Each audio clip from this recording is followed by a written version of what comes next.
Hello children, today let us do SS lesson number 6, the Sultans of Delhi. Let me tell you the introduction of this lesson. During the 11th and the 12th centuries, Turks, they repeatedly invaded Indian territories. These invasions finally culminated in the establishment of the rule of the Sultans of Delhi. That is from 1206 to 1526 CE. This lesson briefly states the policies of the sultans, their administration, socio-economic conditions of the period, and the contribution made by them to architecture and literature. Here the competencies, what you are going to understand and study are: the first one, you have to understand how the Turkish invasions during the 11th and 12th century finally led to the establishment of the rule of the Delhi Sultans. Understanding the impact of the rule of the Sultans on the political, social, and cultural life of people, marking the historical places of Sultanate period on the map. So here we must understand how the Turks, they entered into India and captured the kingdoms of India and made their rule as Delhi Sultans. They also it also makes us understand the impact, that impact is nothing but the result of the rule of the sultans on politics, social and cultural life of the people in India. And also you have to mark the historical places of the sultanate period on the map. Now let's read and enjoy the lesson, the Delhi Sultanates. Beginning from the 8th century, there were repeated invasions from across the northwest borders of India. These invasions aimed at looting the wealth, acquiring territories, and spreading Islam. So here three things we can come to know: that during the 8th century, the Arabs or the Turks, they invaded India through the northwest borders, and the result of these invasions is they looted the wealth of India and also acquired many territories, and thirdly they spread Islam throughout India. Now first let us go to the Arab invasion. The Arabs were the first to invade the Indian territories. They invaded Sindh in 1712 CE. As a result of their victory, the provinces of Sindh and Multan came under their control. With this, the Islam started taking roots in the newly acquired conquered lands. However, the Arab aggression soon decelerated. Here, the first people who invaded India and occupied the Indian territories were the Arabs. They started invading Sindh in 1712 and they won the victory, and also they made provisions of Sindh and Multan and made it under their control. They also started Islam and conquered the new lands, and however the Arabs' aggression soon decelerated. Now we go to the Turkish invasion, Muhammad Ghazni. 3 centuries later, Muhammad Ghazni of Turkish origin invaded India. Muhammad was the Sultan of Ghazni, a small kingdom in Afghanistan. He invaded India 17 times, looting and destroying prosperous cities and wealthy temples. Among such temples included Sri Krishna Temple at Mathura, that is in Uttar Pradesh, and the rich and sacred temple of Somnath in Gujarat. Here, Muhammad Ghazni He was the Sultan of Ghazni, a small kingdom in Afghanistan. He invaded India 17 times. And after invading India, he looted many kingdoms, destroyed many cities, and also wealthy temples. Among these temples, Sri Krishna temple in Uttar Pradesh and Somnath temple in Gujarat were the ones which he destroyed and looted. Here is a picture of Muhammad Ghazni. He is a king of a small kingdom in Afghanistan. Next we go to Muhammad Ghori. During the last quarter of the 12th century, as I already told you, the invasion was taken place in the 11th and 12th century. But in the last century, Muhammad Ghori invaded India. He is also from Afghanistan. He invaded India and secured provinces of Sindh and Punjab. When he made further advances into Indian territories, Prithviraj Chauhan, the king of Delhi and Ajmer, routed him in a battle. Here, after few days, what happened? Muhammad Ghazni again invaded India and he advanced towards Prithviraj Chauhan, who was then the king of Delhi and Ajmer, and he had a battle with him. However, Muhammad was spared from death penalty.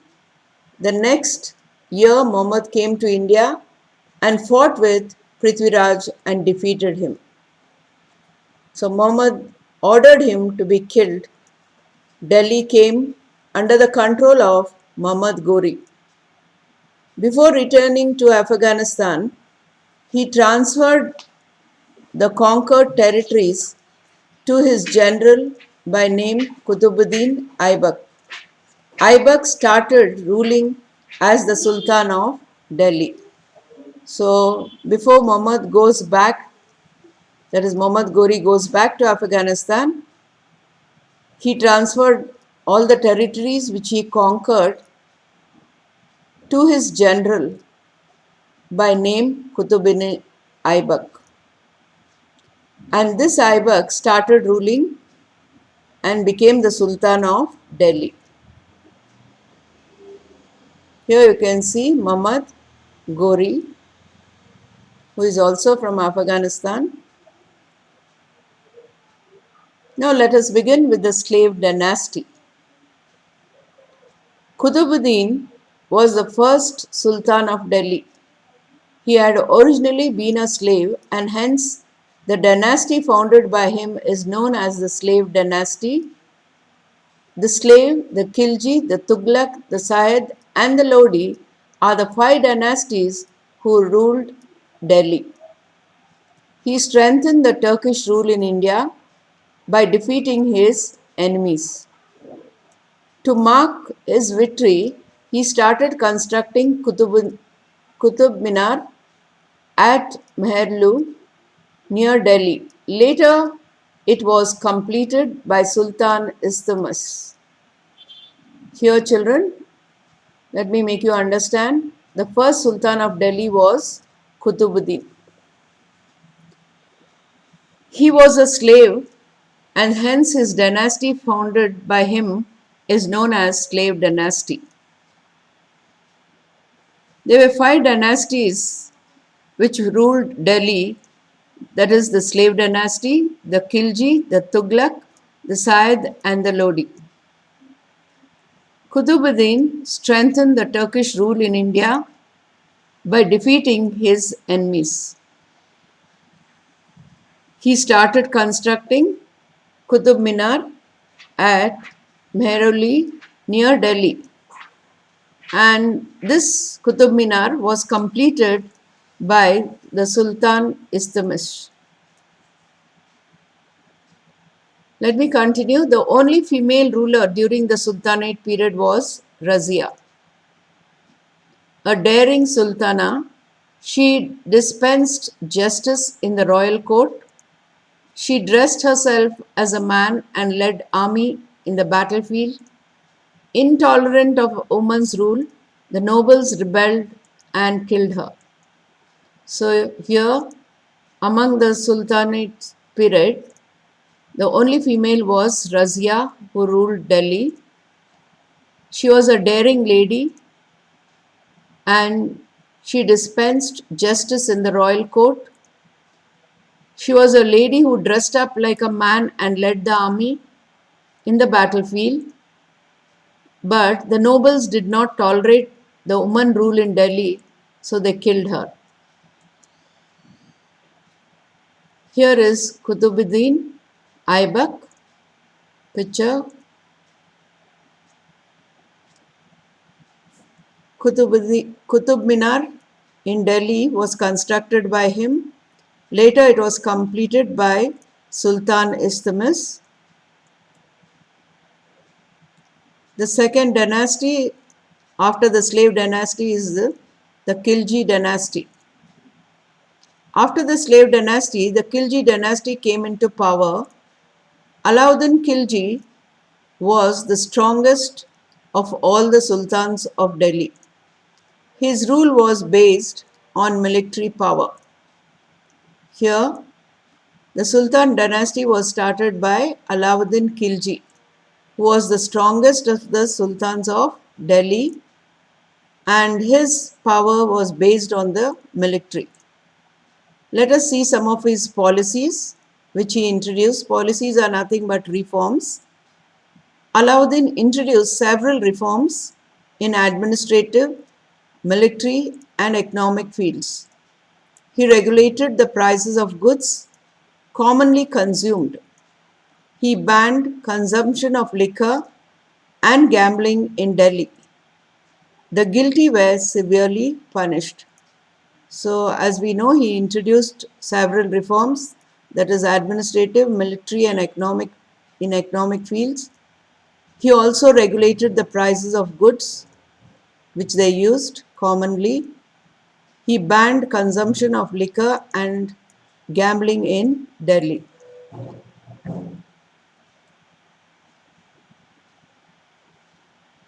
Let me continue about his military campaigns. Alauddin aspired to conquer entire India. In the first instance, he conquered North India by his military strength. To South India, he sent Malik Kafur, a slave who was close to him with a huge army.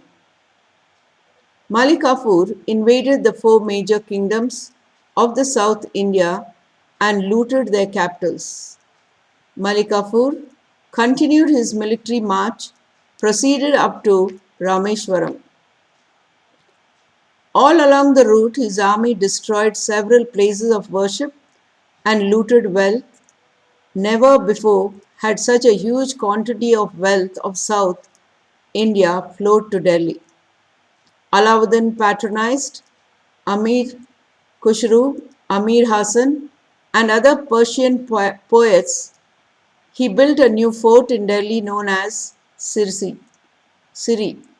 Alauddin Alai Darwaza in Delhi, a grand structure, was his contribution to architecture. So here you can see Alauddin, what all he has achieved and contributed to Delhi. Alauddin conquered and wanted to conquer entire India. He conquered first North India by his military strength. Next, he to South India he sent Malik Kafur, a slave who was close to him, and he also had a huge army. Malik Kafur, he invaded four kingdoms of South India and he looted their capitals. Continuing his military march, he proceeded up to Rameshwar. And all along the route, his army destroyed several places of worship, that is, temples, looted their wealth. And this huge quantity of wealth of South India flowed into Delhi. Alauddin, he patronized two poets, that is Amir Khusro, Amir Hassan. They were the Persian poets. He also built a fort which was known as Siri. Alai Darwaja in Delhi, a grand structure which was his contribution to architecture. Here you can see Alai Darwaza of Delhi. This was his contribution to the Sultanate kingdom. Alauddin's last days were tragic. There were several revolts in the palace to overthrow him. Finally, Malik Kafur, out of greed for power, killed his master and declared him a sultan. But he too was killed by his enemies within a short time. The Khilji rule ended and the Tughlaqs came into power. So here the Khilji rule end was tragic. Alauddin's days, that is the last days of Alauddin, were tragic because there was several revolts against him. Even Malik Kafur, who was appointed by him for greed of power, killed his master Alauddin and declared himself the Sultan of Delhi. But soon he was also killed by his enemies, and within a short time, Tughlaqs came into power and Khilji rule ended. Now we go to the Tughlaq dynasty, as we already finished the slave dynasty, the Khilji dynasty, and the third one is the Tughlaq dynasty. Muhammad bin Tughlaq was the most notable sultan of the Tughlaq dynasty. He was imprudent and ill-tempered who took hasty decisions. He could be easily enraged. In a word, he was a strange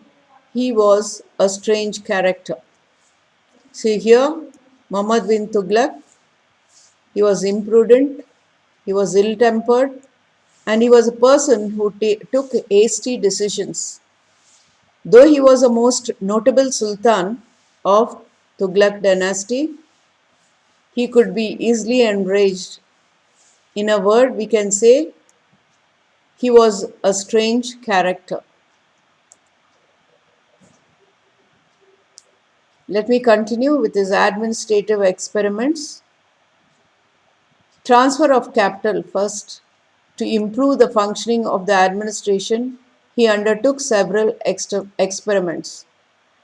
One such experiment was the transfer of capital from Delhi to Devagiri in Maharashtra. He was of the view that the capital should be centrally located. Devagiri, 700 miles from Delhi, was renamed Daulatabad. He passed strict orders that all the residents of Delhi should move to the new place. Here his first experiment was transferring of the capitals. He transferred the capital from Delhi to Devagiri, that is into Maharashtra, and this Devagiri was just 700 miles from Delhi. And he renamed Devagiri as Daulatabad.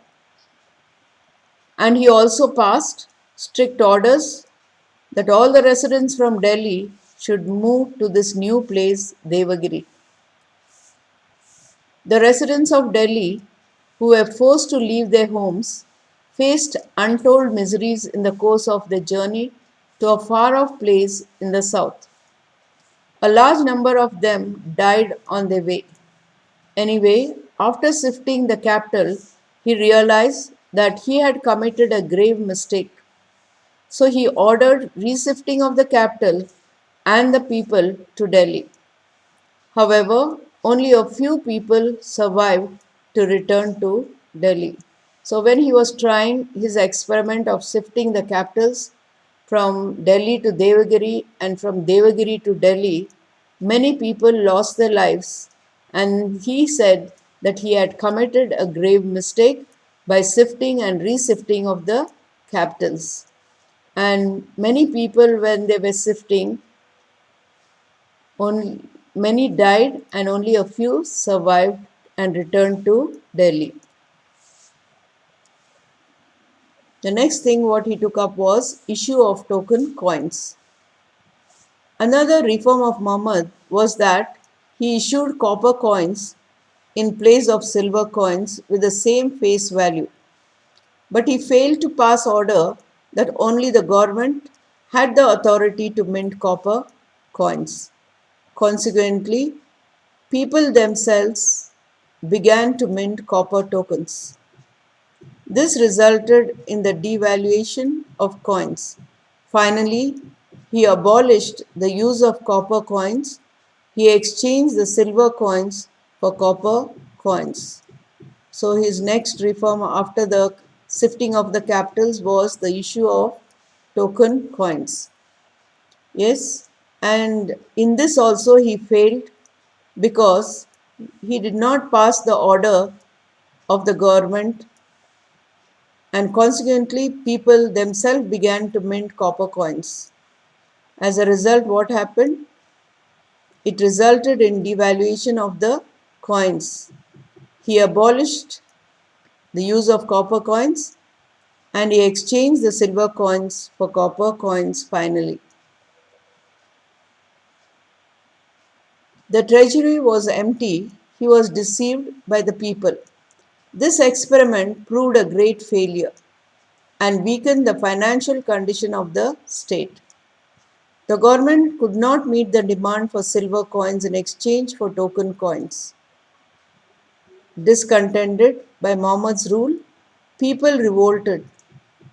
While he was putting down a revolt in Sindh province, he died of fever. After the Tughlaq rule, the Sayyid and the Lodi dynasties ruled from Delhi for a short period.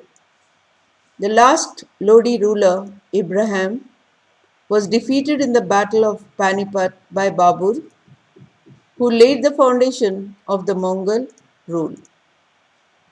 So here, after the experiments what he tried of sifting of the capitals, issuing of token coins, the treasury started becoming empty. People also duped him. The experiments what he tried to prove were a great failure, and the financial condition of the state also declined. And the government could not meet the demands for silver coins in exchange for token coins.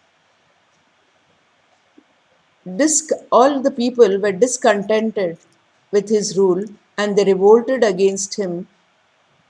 Putting down a revolt in Sindh province, he died of fever. So, after the end of the Tughlaq rule, the Sayyids and the Lodi dynasties, they ruled Delhi for a short time. And the last of the Lodi ruler was Ibrahim, who was defeated in the battle of Panipat by Babur, who laid the foundation of the Mughal rule. Now let us see the contribution of Delhi Sultans towards administration. Although the Hindus formed the majority under the Sultanate, the administration functioned on Islamic lines. The army formed the backbone of the state. The sultans were absolute. Balban, a notable sultan, declared that he was God's representative and hence accountable to God alone. The sultans, however, had to face frequent revolts of the local rulers and were always fearful of losing power. Here we know the Sultanate was formed by the majority of Hindus. Though there was majority of Hindus, the administration functioned on Islamic lines, and the army was the backbone of the state. Here, a notable sultan called Balban declared that he was God's representative and hence he was accountable to God alone. The sultans, they faced lots of revolts from the local rulers and were always fearful of losing their power. Let me continue with their economy. The burden of land tax heavily fell on the peasants. Muhammad bin Tughlaq further increased the land revenue and got it collected mercilessly. Consequently, peasants revolted everywhere. Weaving was a major occupation of the people. The cities provided employment to a large number of workers on account of brisk building activities taking place there. The sultans were mainly importing horses. So here the economy, as we can see, they had a burden for land tax which was on the peasants. Muhammad bin Tughlaq, he increased land revenue and collected it mercilessly from the peasants. So because of that, the peasants revolted everywhere. Their occupation was weaving, and the cities were provided employment to a large number of workers on account of brisk building activities taking place there. And these sultans were mainly importing horses. Let us go to the architecture and literature. The main structures built by sultans were famous Qutub Minar, 17-meter tall, Alai Darwaza, an impressive entrance, Quwat ul Islam Mosque, and the fort of Siri. All these are in Delhi. During the Sultan period, the Urdu language evolved. Amir Khusro and Amir Hassan were great Persian poets of the period. Amir Khusro was a great musician and evolved musical instruments such as tabla, sitar, and others. The poet Jaisi wrote Padmavat in Urdu and was a Sufi poem. Ramanand, Kabirdas, Raidas, and Mirabai belong to this period. So here architecture and literature, you can see the great structures of this dynasty was Qutub Minar and Alai Darwaja. And during their time, or during the period of the Sultan, the Urdu language evolved. There were two great Persian poets, that is Amir Khusro and Amir Hassan. And also Amir Khusro was a great musician. He was used to instruments such as tabla, sitar, and others. The poet Jaishi wrote Padmavati in Urdu, and there was many Sufi poems also written, and the poets who were there which belonged to this period were Ramanand, Kabirdas, Raidas, Mirabai. These people belong to this period. Let us see the chronology of this lesson. Arabs' invasion of Sindh in 1712 CE, Muhammad Ghazni's invasion 1000 to 1026 CE, terrain battles between Muhammad Ghori and Prithviraj Chauhan was between 1191 to 1192 CE. Next, the Delhi Sultans from 1606 to 1206 to 1526 CE, Qutbuddin Aibak from 1206 to 1210 CE, Razia Sultan 1236 to 1240 CE, Alauddin Khilji from 1296 to 1316 CE, Muhammad bin Tughlaq from 1325 to 1351 CE, and the last, that is the Battle of Panipat and beginning of the Mughal rule in 1526 CE. New word, mirar, minar, it is minar, an elevated tall building. It is the Qutub Minar, an elevated tall tower which is in Delhi. Thank you, children. Thank you for watching. Please show some love. Like it, share it, subscribe, press the bell icon.